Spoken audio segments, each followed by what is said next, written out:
Then suddenly, he had to be inside her. And with an urgency that surprised him, he found himself ripping at her jeans and shoving them down her thighs, wrapping her legs around him as he came. Take me with you, he thought. He doesn't know that his baby is inside of her. And they're about to, do this together.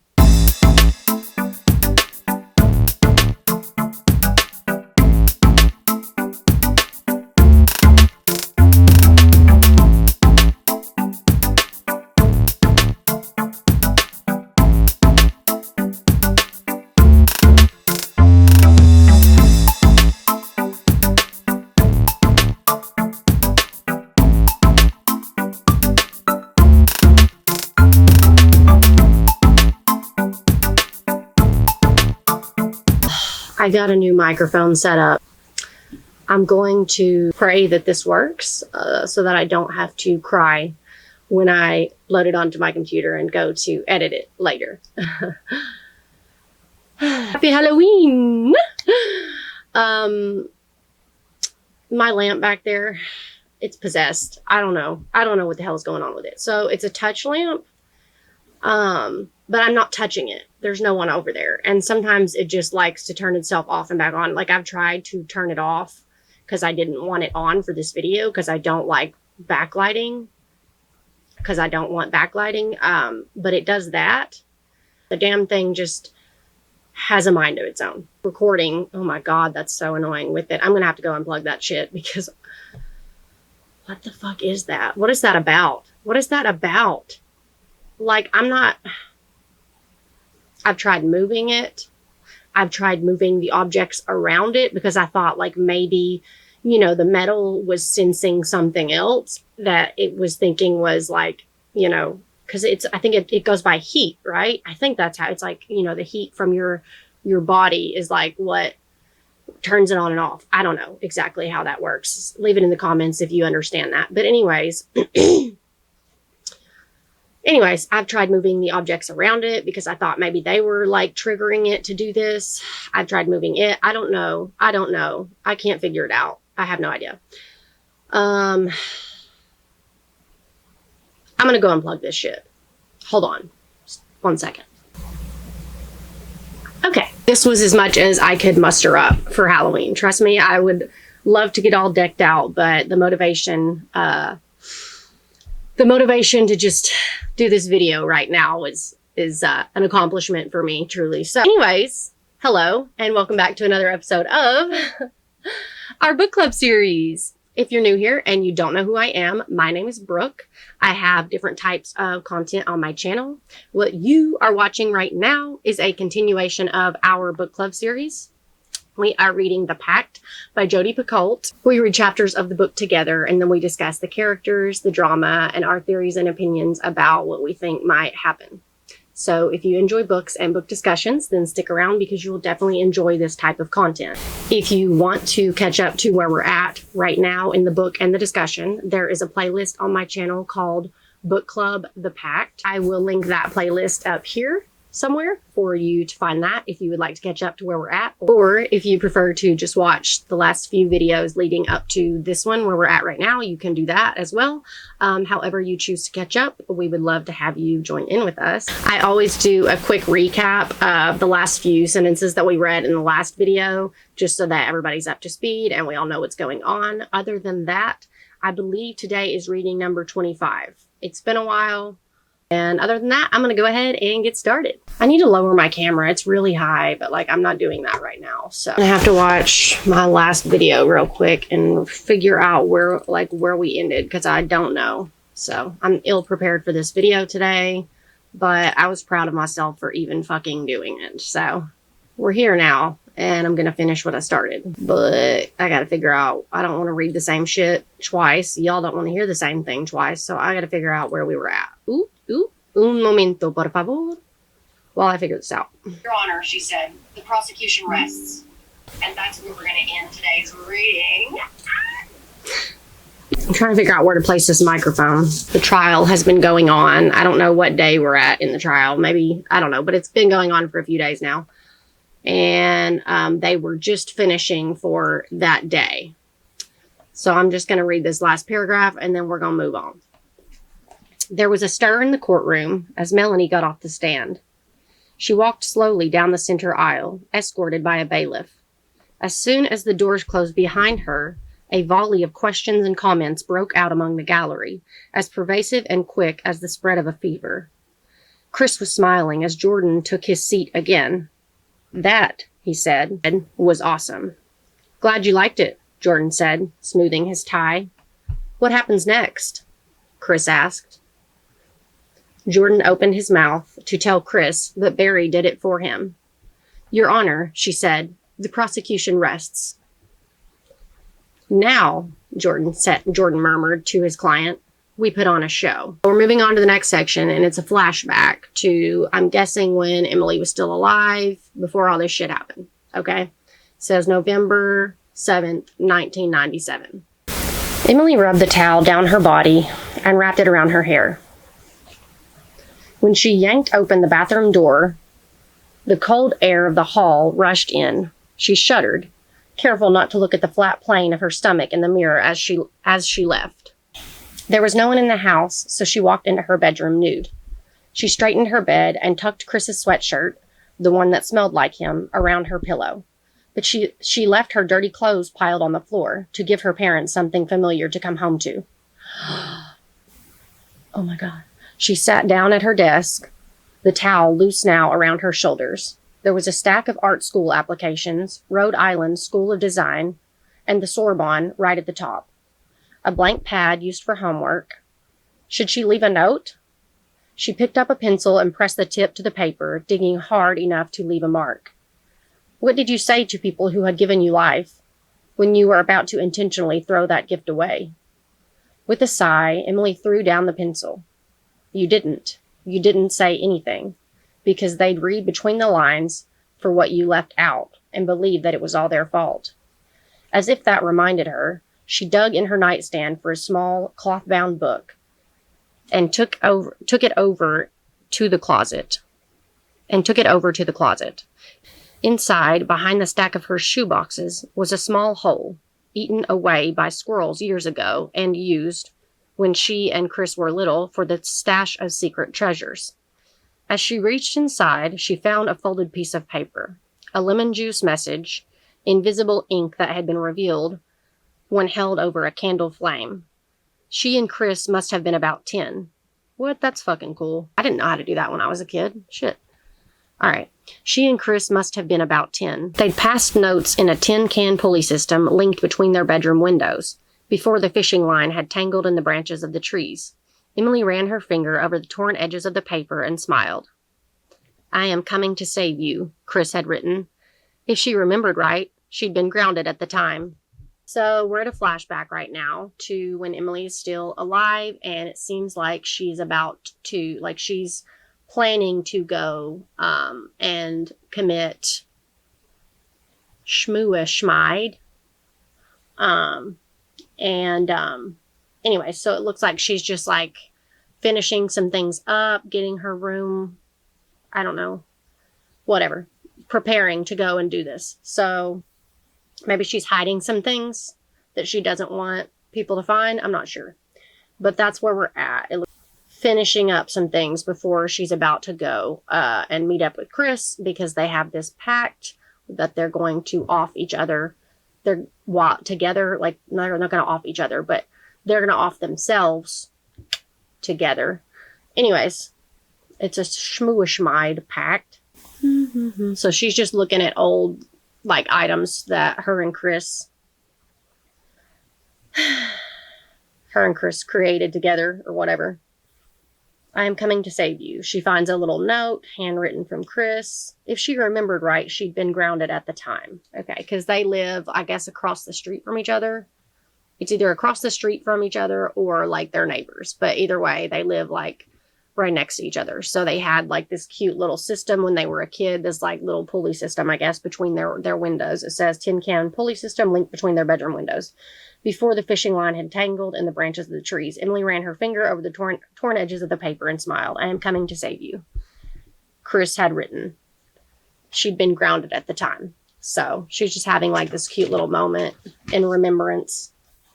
Chris had scaled the rose trellis on the side of the house, planning to enter the bathroom window to spring her from her cell, but he'd fallen and broken his arm instead. She crumpled the paper into her fist. This wasn't the first time he'd be saving her by letting her go. Emily wound her hair into a French braid and went to lie down on the bed. And she stayed that way, naked, the message tight in her palm, until she heard Chris start his car in the driveway next door. We're moving on to the next section. When Chris turned 15, the world had become unfamiliar. Time moved too quickly and impossibly slow all at once. No one seemed to understand what he was saying. Ebbs and surges tingled his limbs and stretched his skin. He remembered one summer afternoon when he and Em had been lazing on a raft in the pond. He had fallen asleep in the middle of one of her sentences and woke up with the sun lower and hotter and Emily still talking, as if both everything and nothing at all had changed. It was like that again now. Emily, whose face Chris could trace with his eyes shut, was suddenly unrecognizable. He'd wanted to give her time to see how crazy this idea was, but all the time had run out and the whole nightmare had snowballed, huge and unwildly. Impossible for Chris to stop in its path. He wanted to save her life, so he was pretending to help her die. On the one hand, he felt powerless in a world too big for him to alter. On the other hand, his world had shrunk to the head of a pin with room for nothing but him and Emily and their pact. He was paralyzed by indecision, believing with all the unshakable drama of adolescence that he could handle something as enormous as this, and at the same time wanting to whisper the truth in his mother's ear so that she could make it go away. His hands shook so much he had taken to sitting on them, and there were moments when he was convinced he was losing his mind. He thought of this as a competition. He simply had to win. And in the same moment reminded himself that no one died at the end of a race. He wondered how time had moved so quickly since the night Emily had told him. He wished it would move faster, so that he would be an adult, and like all other adults, would be unable to remember this time of his life clearly. He wondered why he felt like the road was crumbling beneath him, when he'd only been trying to drive slowly through a safety zone. He wondered how time had moved so quickly since the night Emily had told him. He wished it would move faster so that he would be an adult and like all other adults would be unable to remember this time in his life clearly. That's relatable. When he says, in his mind, it says, Chris had wondered how time had moved so quickly since the night Emily had told him. He wished it would move faster so that he would be an adult and like all other adults would be unable to remember this time of his life clearly. Super relatable. I don't know if I think this is a different section, so we're moving on to another section now. She slid into the passenger seat, an emotion so familiar that Chris had to close his eyes against the sight of it. Hi, she said, like always. Oh, shit. So I think this is like they're getting in the car and driving to go and do the deed. We're going to call it the deed. The deed. Okay. Anyway, so he's like, so internally Chris is like shitting himself, basically. Like, so he's freaking out. And yeah, it seems like he is now going to pick Emily up and they're going to drive to go and do this. Okay. She slid into the passenger seat, an emotion so familiar that Chris had to close his eyes against the side of it. Hi, she said, like always. Chris pulled out of her driveway, feeling as if someone had changed the plot of a play he was acting in, forgetting to mention it to him. They had just rounded the curve of Wood Hollow Road when Emily asked him to pull over. I want to see it, she said. Her voice had that high note of excitement, and her eyes, now that he could see them, were glassy and bright, like she had a fever. And Chris wondered if this wasn't, after all, something that was running through her blood. He reached into his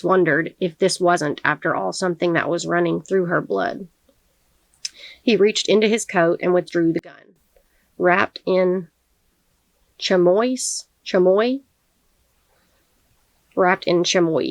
Emily held out her hand, hesitating to touch it. Then she ran her forefinger down its barrel. Thank you, she whispered, sounding relieved. The bullet, she said suddenly. You didn't forget it. Chris patted his pocket. Emily stared at his hand, covering the heart of his shirt, and then at his face. Aren't you going to say anything? No, Chris said, I'm not. So he's freaking out internally. He's freaking out. And she's just like really excited. Okay. It had been Emily's idea to go to the carousel, in part because she knew it was likely to be deserted at this time of year, and in part because she was making a conscious effort to take with her all the best things about the world she wanted to leave, just in case memories could be carried in one's pockets and used to plot out the course of whatever it was that came next. She always loved the carousel. The past 2 summers, when Chris had run it, she'd met him here often.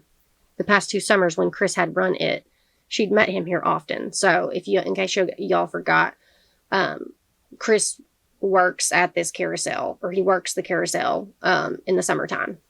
So she would come and visit him there. They had the past 2 summers when Chris had run it, she'd met him here often. They had christened the horses. Tulip and Leroy, Sadie and Starlight and Buck. Sometimes she'd come during the day and help Chris hoist the thick, damp weights of toddlers onto the carved saddles. Sometimes she'd arrive at dusk and to help him clean up. She liked that best. There was something impossibly lovely about the big machine running itself down, horses moving in slow motion to the creak and whir of the gears. She didn't feel frightened. Now that she'd found a way out, even the thought of dying didn't scare her. She just wanted it to end before other people she loved were hurt as badly as she was. She looked at Chris and at the small silver box that contained the mechanism that activated the carousel. Do you still have your key? She asked. The wind whipped her braid against her cheek, and her arms were crossed in an effort to keep warm. Yeah, Chris said. You want to go on?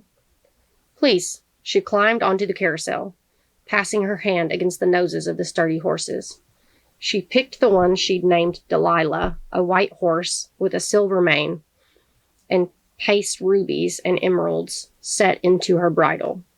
Chris stood by the silver box, his hand on the red button that started the machine. Emily felt the carousel rumble to life beneath her, the calliope jangling as the merry-go-round picked up speed. She slapped the cracked leather of the reins against the horse's neck and closed her eyes. She pictured herself and Chris, little children, she pictured herself and Chris, little children standing side by side on a backyard boulder, holding hands and leaping together into a high pile of autumn leaves. She remembered the jewel tones of the maples and oaks. She remembered the yank of her arm against Chris's as gravity tugged at them. But most of all, she remembered that moment when they were both convinced they were flying. He stood on level ground and watched Emily. Her head was thrown back, and the wind had pinked her cheeks. Tears were streaming from her eyes, but she was smiling. The wind had pinked her cheeks. Tears were streaming from her eyes, but she was smiling. This, he realized, is it. I think probably up to this point, Chris has been in denial about this whole thing, I would assume. So it says, this he realizes it. Let's see what else it says. Either he let Emily have what she wanted more than anything, or he let himself have what he wanted. It was the first time he could remember those 2 things not being the same.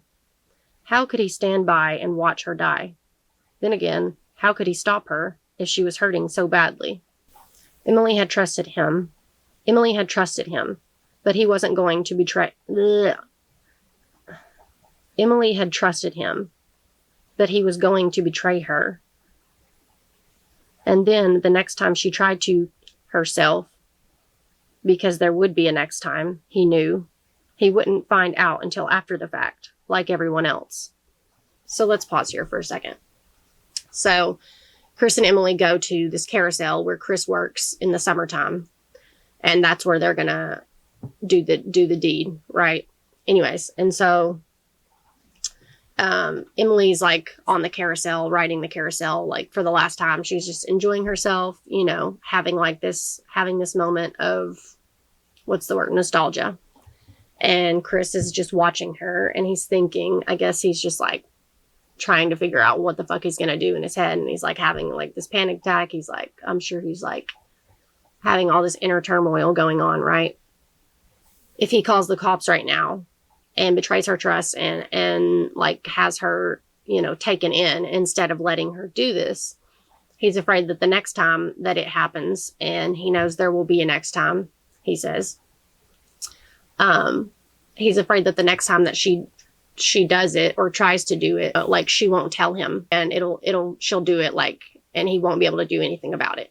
These are just all the thoughts that are like running through his head right now as he's watching her on this carousel. This is like such a mind fuck right now.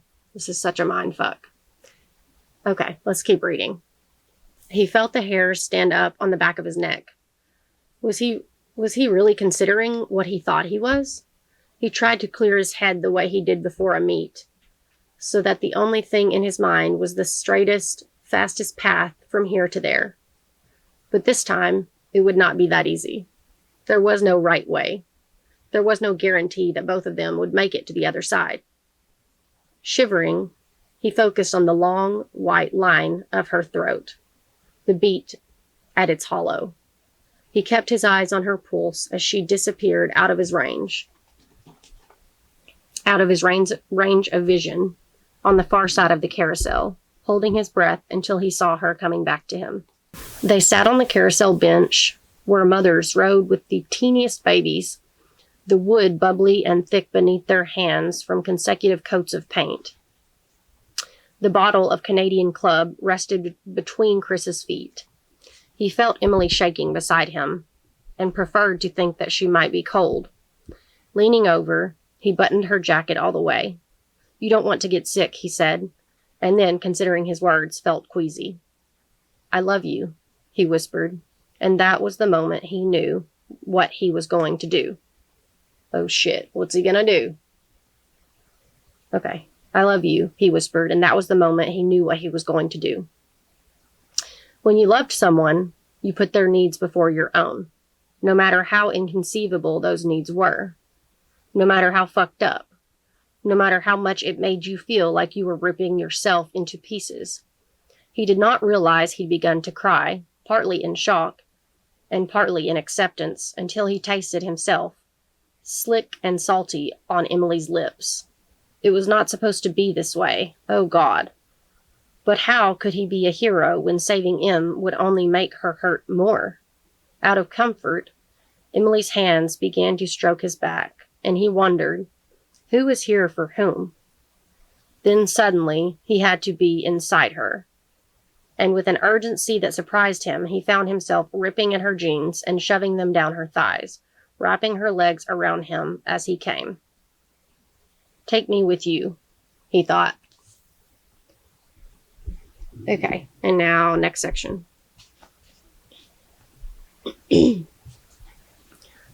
Emily straightened her clothes, her cheeks flaming. Chris could not stop apologizing, as if the fact he'd forgotten a condom was something she'd hold against him for eternity. It doesn't matter, she said, tucking in her shirt, thinking, if you only knew. Oh, that's right, because she's pregnant. Yeah, and nobody knows it. Sidebar, if you forgot or you didn't know, Emily's pregnant. Nobody knows. Chris don't know. So, he doesn't know that his baby is inside of her. And they're about to, like, do this together.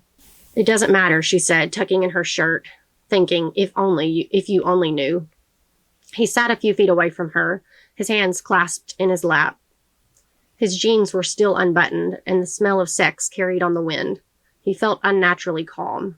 What do you want me to do, he said, afterward. They hadn't talked about it.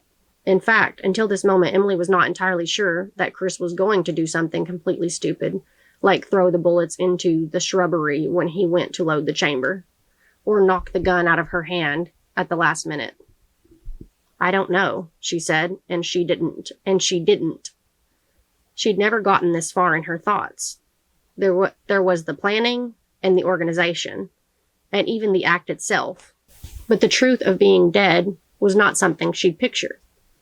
She cleared her throat. Do anything, she said. Whatever you need to. Chris traced a pattern on the floorboards with his thumbnail. A sudden stranger. Is there a time? He asked stiffly. Just not yet, Emily whispered.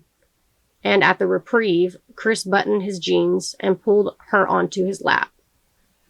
His arms closed around her, and she leaned into him, thinking, forgive me. Next section. His hands were shaking as he snapped open the chamber of the gun. The Colt would hold 6 bullets. After one was fired, the shell remained in the revolver. He explained all this to Emily as he fumbled in his shirt pocket, as if reciting the sheer mechanics of the act would make it that much less painful. 2 bullets? Emily said. Chris lifted a shoulder. Just in case, he answered, daring her to ask him to explain something he did not really understand himself. Just in case one bullet didn't do the trick. Just in case he found that with Emily dead, he'd want to die too. So these are like thoughts that he's having. So it says, Chris lifted a shoulder, just in case, he answered, because he's got, let's see, hold on. His hands were shaking as he snapped open the chamber of the gun. The Colt would hold 6 bullets. After one was fired, the shell remained in the revolver. He explained all this to Emily as he fumbled in his shirt pocket, as if reciting the sheer mechanics of the act would make it that much less painful. So Emily's like affirming 2 bullets, like Emily says, because I don't know. I think she's still under the impression that they're both going to do this. So she's just affirming that there's one for each of them, I think. I'm not sure. Chris lifted a shoulder. Just in case, he answered, daring her to ask him to explain something he did not really understand himself. And then it says, like, he's having these internal thoughts. It says, just in case one bullet didn't do the trick. Just in case he found that with Emily dead, he'd want to die too. So these are just thoughts that he's having. Then the gun lay between them, a living thing. He picked it up, its weight bending at... Let's see, Then the gun lay between them, a living thing. Emily picked it up, its weight bending her wrist. There was so much Chris wanted to say. He wanted her to tell him what this horrible secret of hers was. He wanted to beg her to stop. He wanted to tell her she could still back out of this, although he felt things had gotten so far he did not quite believe it himself. So he pressed his lips against hers, hard, a brand. But then his mouth curled around a sob, and he broke away before the kiss was finished, his body folding like he'd been punched. I am doing this, he said, because I love you. Emily's face was still and white with tears. I am doing this because I love you too. She gripped his hand. I want you to hold me, she said. Chris moved her into his arms, her chin on his right shoulder. He committed to memory the solid weight of her and the life that ran like a current before pulling back slightly to give Emily room to place the gun to her head. So when it says he wanted her to tell him what this horrible secret of hers was, I think it's the pregnancy, but it's also that she was like sexually assaulted as a child and she's just like been holding on to that her whole life. And it's like caused her a whole lot of shame and guilt and making her feel like things are her fault. Anyways, so there's that. And then there's also the pregnancy. So, but I think when it says, when he's talking about the secret, I think that's what it's referring. I think it's referring to the pregnancy. He wanted to tell her that she could still back out of this, although he felt that things had gotten so far he did not quite believe it himself. It's quite a mindfuck. Well, and the life that ran like a current before pulling back slightly to give Emily room to place the gun to her head. And that's where we're going to end today's reading because it's getting a little intense. So I think we should just take a break. I've been debating on finishing this book club series because I was afraid that this subject matter and story might be a little too, too intense or whatever. I don't want to give people ideas or anything like that the more that I thought about it, it really annoys me when people avoid difficult topics and difficult discussions and things like that, difficult subjects. When people just avoid those type of things, it really, really annoys me because avoiding it isn't solving anything. I just didn't want to shy away from how very real things like this are. This is possibly a very real story for people out there who have lost a loved one to something like this. And I think that it deserves to be acknowledged. I think every story deserves to be told. And I'm not going to shy away from it because I don't think that that helps anyone. I won't be editing out any of the story that we're reading because this is a book club series. This is a book, and that's exactly what the fuck it says. So, viewer discretion is advised. I'm going to leave it at that. What do you guys think? Who are your favorite characters? Who do you relate to? What do you think is about to happen? Put it in the comments. If you want to keep watching, I will link the next book club video up here. You can click on that if you want to keep watching. I love you guys. I love that you enjoy this as much as I do. Thank you so much for watching. I'll see you in the next video. Tap the like and subscribe buttons and have a wonderful day. Bye. How y'all feel out there? I'm light years, call me eons. When the snare kick in, the beat is neon. Lights, yeah, I'm feeling magnificent. Care less what I'm up against.